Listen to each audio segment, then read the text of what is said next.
Hello mga kamamshi, mga kapapshi, welcome to the Roca Vlog. So guys, ngayon lang tayo nakapag-upload ulit dahil ang aming mga panday ay na medyo natigil sila sa pagtrabaho sa amin ng more than a week dahil nga mayroon silang ginagawa doon sa bahay ng uncle ko, no?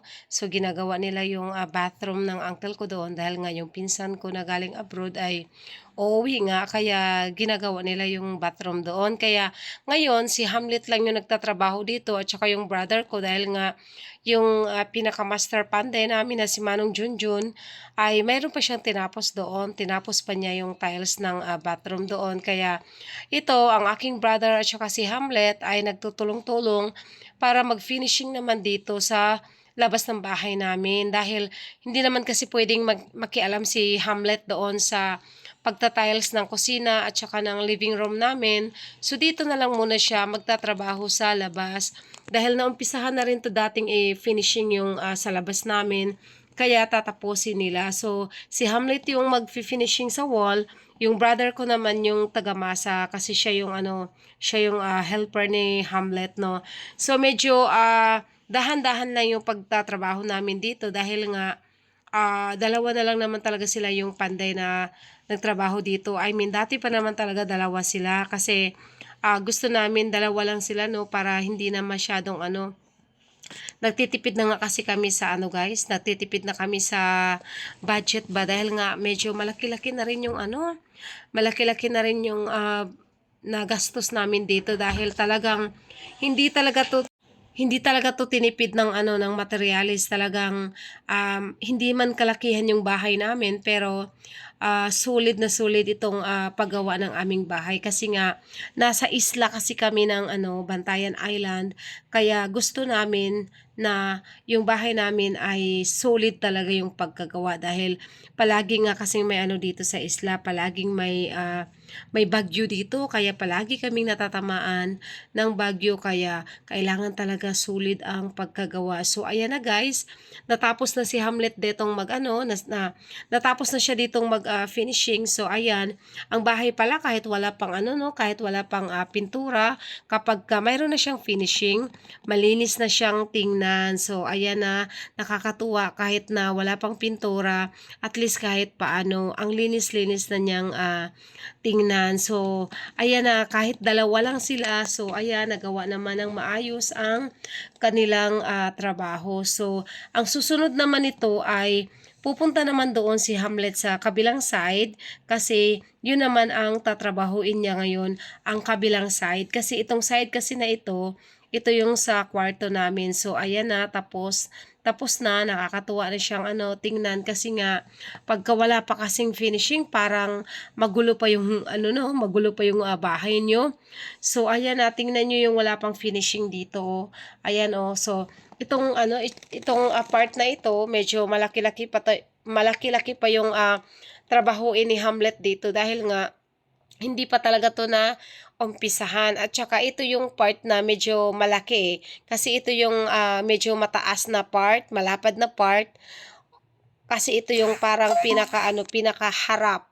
So ayan na si Hamlet at ang aking brother bumabanat at humahataw na naman sa pag-finishing. So guys, ako ang napansin ko lang, no, sa pag-finishing, mas mas kukunti lang yung mas kukunti lang yung gastos ng finishing kasi nga ang ginagamit lang namin dito is yung semento na Puzulan, which is 200 lang ang isang sako, tsaka yung ginagamit namin na buhangin, yung mga buhangin pala na hinuhukay na namin dito sa bahay namin, yung sa mga hinuhukay na nila sa mga gawa nila. So yun yung ginagamit ng kapatid ko at saka ni Hamlet. So feeling ko medyo tipid naman yung medyo hindi masyadong malaking gastos ang finishing. So ang malaking gastos talaga yung pagbubuhos o yung pag nagpatayo ka pa lang ng ng bahay, yung katawan ng bahay kasi nga kailangan mong gumastos ng ng buhangin, ng grava, ng pa ba, ng mga kabilya at kung ano-ano pa. So, ang finishing hindi masyadong magastos para sa akin na Kasi semento lang at saka buhangin na galing dito sa mga hinukay namin. So ayun na.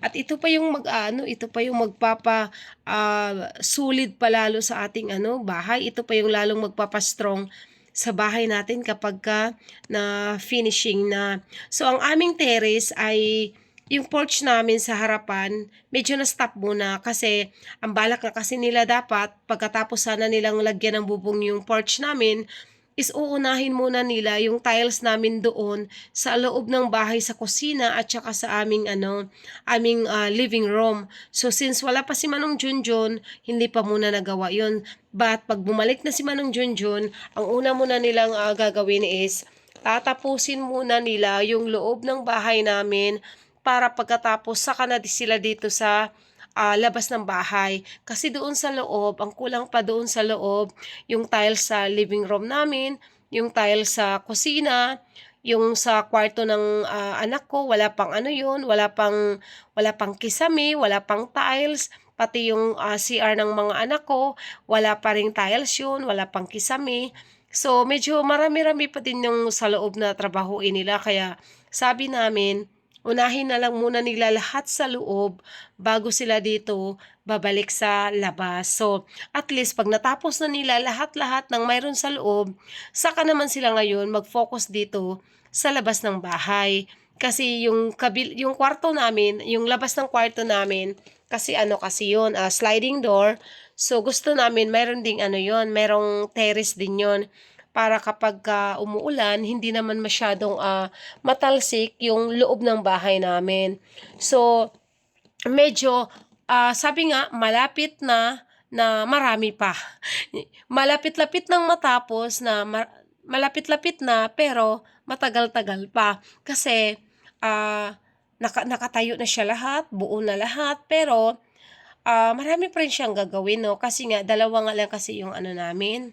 Dalawa lang yung panday namin. Pero, kahit naman kasi, dalawa lang yung panday namin. Pero, sulit na sulit, worth it na worth it yung gawa. Kasi, malinis silang gumawa sa bahay. At talagang, walang back job dito sa trabaho nila. Talagang, sulit talaga, as in pulido talaga. Kahit na sino yung makabisita dito sa bahay namin, ang una talagang napapansin talaga nila na matibay ang gawa ng aming mga panday. Kasi hindi rin talaga namin tinitipid ang materialis ng bahay namin. Kasi nga, dahil nga kasi nandito kami sa isla, so gusto namin na kahit paano matibay ang aming bahay para naman kahit paano meron kaming panangga sa hangin dahil nga sa mga hindi nakakaalam na ang Bantayan Island talaga ay prone talaga kami sa bagyo. Para kasi kaming Leyte, Samar na palagi kaming dinadaanan ng bagyo kasi paborito kasi kami talaga ng bagyo kaya palagi kaming may bagyo dito. Pero parang nasanay na rin naman kami pero kailangan pa rin nating tibayan yung bahay natin para kapag mayroong bagyo, hindi naman tayo natatakot, no, kahit paano. Kasi minsan, kahit sabihin mong sanay ka na sa bagyo, kapag mayroon na talagang bagyo, matatakot ka rin talaga. Lalo na kapag magkasabay na yung lakas ng hangin, lakas ng ulan, talagang kahit sabihin mong sanay ka na sa bagyo, matatakot ka rin talaga minsan. Kaya maigi na talaga na matibay, 'di ba? Kaya sobrang grateful ko na nakakuha ako ng ganitong klaseng mga panday. Si Manong Junjun at saka si Hamlet kasi pulidong-pulidong gumawa. Mga mababait yung panday namin, guys. Wala akong masabi kundi grateful kasi nga nakahanap kami ng matinong panday kasi sa panahon ngayon medyo hindi man lahat, mayroon talagang mga iilan talaga na mga panday na mga wala sa ayos. Alam mo yung yung mayroon nga minamadali, back job naman yung trabaho. Ang iba naman, sobrang hinihinaan yung gawa, 'di ba? Yung sa amin, tama lang yung tama lang yung trabaho nila. Hindi sobrang mabilis, hindi rin naman sobrang mabagal. Kumbaga, sakto lang yung trabaho nila para maging maayos yung gawa nila sa araw-araw. Kaya sobrang grateful ko na sila yung nahanap ko na mga panday namin sa bahay namin. Siyempre, ano na 'to namin, yung pang ano namin 'tong bahay na 'to, pang matagalan na naming bahay 'to kasi nga, hindi basta-basta ang magpapagawa ng bahay. Masakit sa ulo, stressful siya, pero worth it naman siya kapagka natapos na. Kaya, sa susunod guys, aabangan nyo ang aking mga upload about sa aming, bahay dahil, babalik na nga ang aming mga panday kaya, everyday na naman akong, may upload na mga video about sa update ng aming bahay. So, thank you.